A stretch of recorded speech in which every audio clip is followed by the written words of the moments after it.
good evening, and this is Talking Sports with Evan. Thank you so much for tuning in, watching, however you get your podcast here at Talking Sports with Evan. You can listen anywhere you get your podcast, Spotify, iTunes, and apologize if you hear the dogs barking in the background. I'm up in my mom's place right now for Thanksgiving, and dogs like to pretty much bark about any little thing. So apologizing ahead of time if you hear some dogs barking in the background and have some slow internet. I apologize for that as well. This will be posted anywhere you get your podcast later on after the show is over. And I do have a few things to talk about here on a Tuesday edition of Talking Sports with Evan. We got the Packers defeating the San Francisco 49ers on Sunday, 38-10. And yes, I get it. Wasn't your usual 49ers team as they're without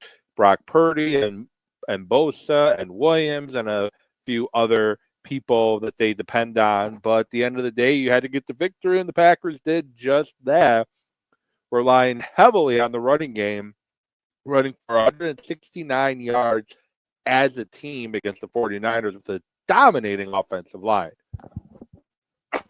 So I am going to get into that. Packers playing the Dolphins on Thanksgiving night. The last time the Packers played Miami on a holiday was Christmas Day a couple years back, and Tua ended up suffering a concussion in that game, and it pretty much ended his season. So going to talk Packers, Dolphins, and things to expect, and some turmoil in Badgerland right now. The Badger football team just got their clocks cleaned by Nebraska. Just the second time the Badgers have lost to Nebraska since Nebraska has joined the Big Ten Conference. And there's a lot of things concerning right now with the Badger football team, who is in the need for a new offensive coordinator after Phil Longo was let go 2 Sundays ago. Now they're going to need a new offensive coordinator, and I think they're going to need another coordinator as well after the season's over, which I am going to talk about as well. You can find the show on YouTube or on Facebook, Talking Sports with Evan, or you can find it on X at Evan with Sports, and you can find the show anywhere you get your podcast if you'd rather just listen to the show. Typically, I post it the next morning, but it will be posted shortly after the show is over, internet allowing. So with that, I'm going to start with Packers and 49ers. Give you my thoughts on that game. As I mentioned, the Packers 38, San Francisco 10. And it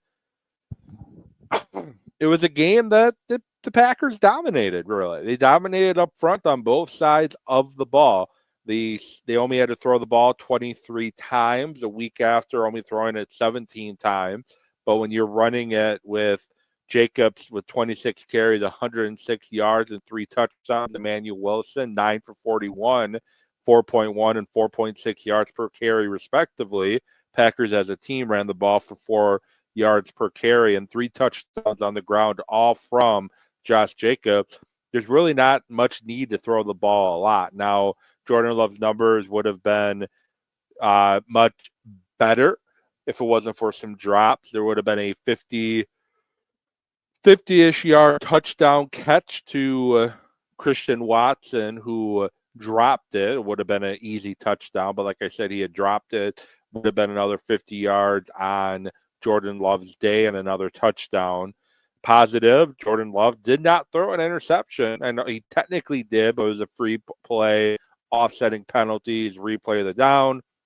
And I know the 49ers did drop a couple, but overall, Jordan Love was efficient. Could have been better, but he was efficient, did the job. But the Packers started out first drive of the game depending heavily on the run. And the first drive of the game, they went 12 plays, went 67 yards in 12 plays, which ended on a 11-yard catch and run to Tucker Kraft, who is becoming one of my favorite Packer players on the team right now. He is just extremely incredible performance, and he's just a guy you want on the field every chance you get. Tucker Kraft is just something else out there, and like what I'm seeing from him. But that first drive, the 12-play, 67-yard drive for a touchdown after the 49ers deferred, to me, that is what set the tone in the game. The 49ers, typically when they've played the Packers, especially in the playoffs, have been the bullies up front. They've kind of bullied the Packers and was able to do kind of what they wanted to do offensively and defensively, bottling up the Packers offense and running the ball down the Packers' throats. And the Packers pretty much did the exact opposite. They were the bullies. The bullied bully. I can't say it. I can't say exactly how I want to, but the bullied the bullies. So the bullies got bullied in this game. And the Packers set the tone early with the running game of Josh Jacobs and with the offensive line playing incredible up front, allow the Packers. And what a difference a week makes. They were awful in the red zone against the Bears, 5 for 5 in the red zone against the 49ers. Now, that to me is very impressive. And I think Matt LaFleur called a really good game. Last week, I was very critical of the game Matt LaFleur called. I think this week he called a very good game. And we saw some of the plays with him that I've been wanting to see ran under Malik Willis. And the other thing the Packers did well on, as I mentioned, they were 5 for 5 in the red zone. They also only had 5 penalties for 40 yards. And they controlled the ball 36 minutes to 23 compared to the 49ers. Like I said, I thought Matt LaFleur called a really good game. Romeo Doubs had 3 catches for 54 yards, and every catch resulted in a first down. And even what ended up not being a catch, which made him leave the game because of concussion, ended up leading to a first down as well. As there was pass interference on the play, and then the very next play or two, Josh Jacobs runs in for another score. So I liked what the Packers did, controlling the line of scrimmage, dominating up front, and basically Matt LaFleur with the run designs, the what he was doing with the run game, he was in his bag. And I'm impressed to see that. And I put out on X, or I tweeted out, whatever term you want me to use, that there's a sweep action with giving it to Josh Jacobs that is really going to come in handy later on, because right now that sweep action with Reed isn't there. But if you can continue to run it up the middle really well with that sweep action, eventually that sweep is going to open back up as Jacobs continuing to just pop off at a very big rate. And as I mentioned, it was fun to see the Packers be the aggressors instead of being the other way around against the 49ers. Defensively, I think the Packers did a great job. They forced 2 fumbles. They recovered 2 fumbles. And I honestly feel it was Quay Walker's best game in a Packer uniform that he's probably ever had. And his Pro Football Focus numbers kind of show that as well. I think he was like 92 or 93 overall, according to Pro Football Focus, for his grade. And it definitely showed. He had 6 solo tackles, 2 tackles for loss, a pass that breakup, which should have been an interception, but whatever. He needs to make that catch. So I guess the whatever is not making excuses for him, which I'm sure somebody will come out and accuse me of doing if they end up listening to the show. But I think Quay Walker, as I said, played his best game. And the touchdown that the 49ers scored, I know people quickly want to point the finger to Quay Walker on giving up that touchdown. To me, that was not on Quay Walker. That was on Evan Williams. If you watch the play, you had McCaffrey at the goal line, and Walker passed off Kittle to the safety, and the safety, who's a rookie, was slow getting over there. And Brandon Allen, who yes, he's not a good quarterback, but he has been in the NFL for a minute. He was able to make the read and make the throw fairly quickly. I don't put that play on Quay Walker. I'm not making excuses for him there. If you watch that particular play, to me, it was clearly Evan Williams late getting over to the tight end. And I'm not the only one that says that either. I'm really not the only one that says that it was Evan Williams late getting over there on what happened on that particular play. But big thing is Packers 8-3 got the win, keeping pace with the Lions, keeping pace with the Vikings, and we'll see what the Packers can do on Thursday. I almost said Sunday. On Thursday, we'll see what the Packers can do when they take on the Miami Dolphins, who have won 3 straight and are looking to win their 4th straight game Thursday night at Lambeau Field. And I think it's fair to say it is going to be a cold one, as temperatures are going to be in the probably middle 20s with wind chills a lot colder, making it feel a lot colder than that. So it's going to be a cold one in Lambeau Field for the Packers and the Dolphins. And some things to know about the Miami Dolphins is, they beat the Patriots last week 34-15. They were up 31-0 at one point, but they were able to. The Patriots scored 15 points in basically garbage time. Tua has been incredible since coming up off the IR from his concussion. He leads the NFL in completion percentage at 73.3, has a passer rating of 106.1, and he's got weapons. He's got Tyreek Hill, he's got Waddle, he's got Odell Beckham, he's got Jonas Smith, he's got Mostert, and he's got Acne, running back as well, who can put up big yards both in the passing game and on the ground.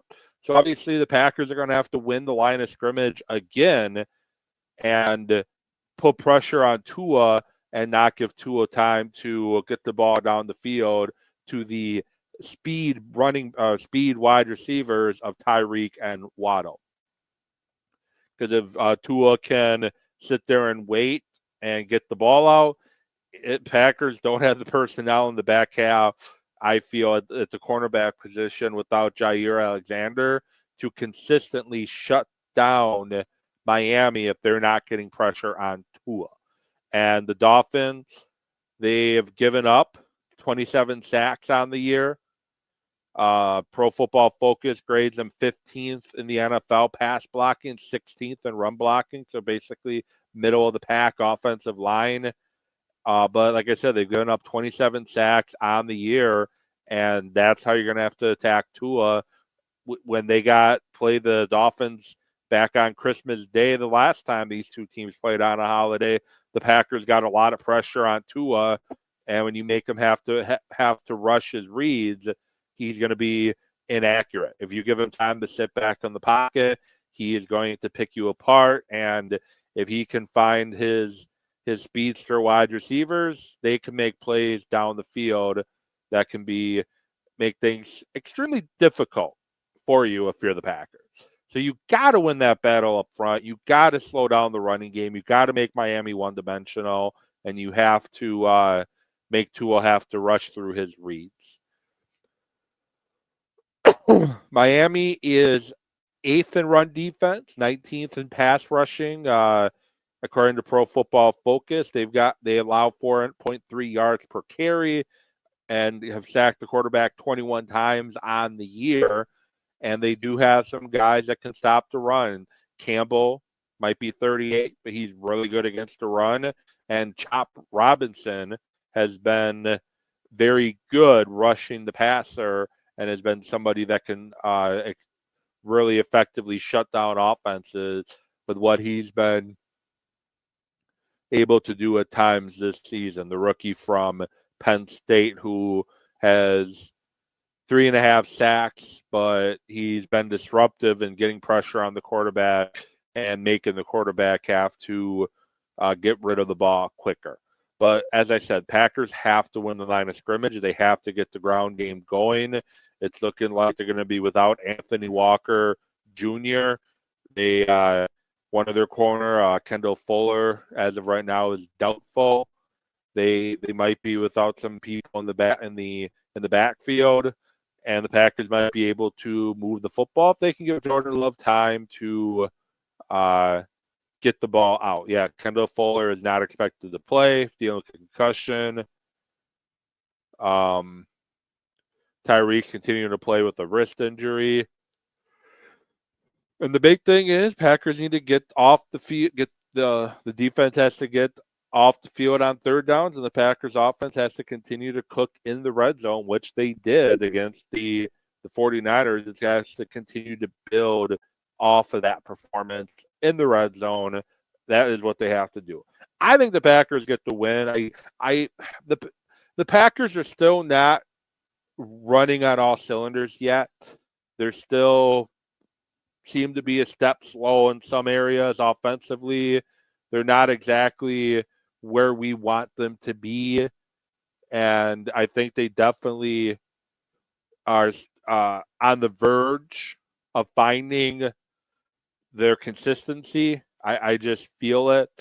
And I think, if Watson makes that touchdown catch, we're truly seeing the versatility of this offense. But I'm very confident that the Packers offense is on the verge of truly being as efficient, if not even better than what we saw this time last year. I think the Packers get another, I don't want to say easy win, but another win that's going to make us not sweat too much. I think the Packers get the victory, a 31-17 type game. That's my prediction on that one. And moving on, before we say our goodbyes, is the Badger football team. Badgers are currently 5-6. They need to beat Minnesota to maintain their 22 consecutive year bowl streak. They need to beat Minnesota to have the Paul Bunyan Act stay in Madison. And I'm very, I don't know if worried the right word, but I'm very concerned with the current state of the Badger football team. I was high on the Luke Fickell signing when it happened. He had great success at Cincinnati. He played in a college football playoff game when it was the 4-team playoffs while at Cincinnati, a school that traditionally is not a football power. And I was extremely happy at the time of the hiring of Luke Fickell. But unfortunately, it has not been what any Badger fan was hoping, and the usual suspects on social media are just celebrating it because they feel they can say "I told you so" when they hired Fickell. I think they're more mad that they kept Paul Chryst. They didn't keep Paul Chryst, and then they didn't give the job to Leonard. But I think Fickell is the right choice at the time, and it's going to be on him to figure it out and fix it. And he started the process in firing the offensive coordinator and Phil Longo, another guy I was very high on when they brought him in, because I've seen at North Carolina, Longo offensively adapting to what he had personnel-wise. Unfortunately, it didn't happen at Wisconsin. I know it doesn't help when you lose your starting quarterback 2 years in a row due to injury, but we weren't seeing the adjustments of the offense to fit what they had. Braden Locke is not an air raid quarterback. He's not accurate enough to be an air raid quarterback. He overthrows receivers. He underthrows receivers. He's not accurate enough. The thing with the air raid, if you want it to work, you have to put the ball in spots that gives your wide receivers a chance to make plays, and he doesn't do that. He throws it in the dirt. He throws it high. He doesn't give his receiver an opportunity to make things happen consistently enough. We've seen it in spurts, but overall, we have not. He doesn't consistently put the ball where you need it to make plays. So that's kind of my thought with the state of the Badger team. The other area I'm concerned with is the defense. Now, I was never a big fan of the Mike Tressel hire at the time, and I'm definitely not a fan of it now. The Badgers are absolutely atrocious against the run. They're awful against the run. They gave up 180 yards on the ground against Nebraska. I know it doesn't sound like a lot, but they also gave up 329 yards rushing and 5 touchdowns on the ground against Iowa. They gave up 4 rushing touchdowns on the ground against Nebraska. And for the life of me, I don't understand why Nebraska bothered to try to throw the football at all in that game, because the only thing to stop Nebraska's offense is when Nebraska decided they wanted to try to throw the football. And I would like to see the Badgers beat Minnesota. I'd like to see the Badgers keep the act, but there's no energy. There's no consistency. It doesn't seem like they're very prepared. And it seems like the players they have don't really care. But I'm willing to give Fickell another year. I'm willing to see if he can right the ship. And hopefully we have a change in coordinator with Tressel being shown the door.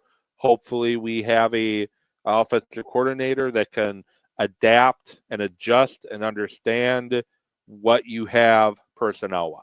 So with that said, thank you for watching the show. This has been Talking Sports with Evan, and I will get back at you probably Thursday night after the Packer game or Friday after I get home. Have a good rest of your night and happy Thanksgiving.